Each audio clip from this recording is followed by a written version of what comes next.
Every good story has a moment of wonder that connects with the human heart. It is the moment when our compassion is engaged and we are compelled to champion the characters, believing and hoping for the impossible. The history of Petersburg Home for Ladies is such a story, one that leaves us asking, who were these women who followed their hearts and established a superlative culture of grace, decorum, and regard? What is their story? How are their efforts still creating impact when so many others have fallen by the wayside?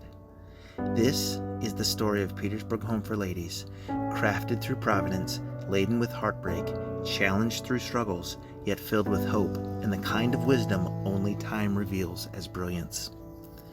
Today, we have the luxury of experiencing Petersburg Home for Ladies nearly 100 years in the making, but for those who journeyed through the early years and pioneered the ideals which established the Ladies' Home as the icon of elegant living with exceptional care we have all grown to cherish, one can only imagine the tenacity and dogged determination it took to believe in that which did not yet exist and to call into reality a process formulated solely in the depths of human responsibility, partnered with a compulsion to create the needed changes based on an internal drive to simply do what is right.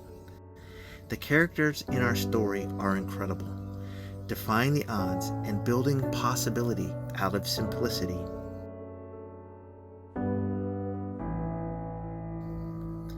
All innovations begin as an idea. The ideas that last are the ones which meet a need in our everyday lives. The best conversations about growth do not start with talk of buildings and policies, but rather begin with names, faces, and the stories of those in need. Mary White sat on her front porch and pondered the future of her friends and neighbors. What would happen to those who live alone, who had no children to care for them, and who were overwhelmed with the upkeep of homes and daily responsibilities? What she pondered in her heart began to formulate into reality. As word spread through the community, committees were established, funds were raised, and the abundance of compassion which flowed from her heart became a catalyst of inspiration for all involved.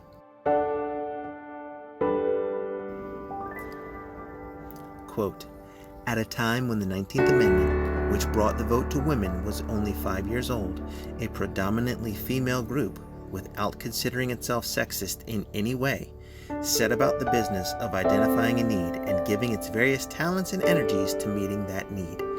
It is true that 2 men were involved in the early meetings, but in neither case did they continue active longer than 1 year. Board minutes of January 12, 1926, recorded the resignation of Mr. John L. Branch, who had been serving as chairman of the fundraising auxiliary.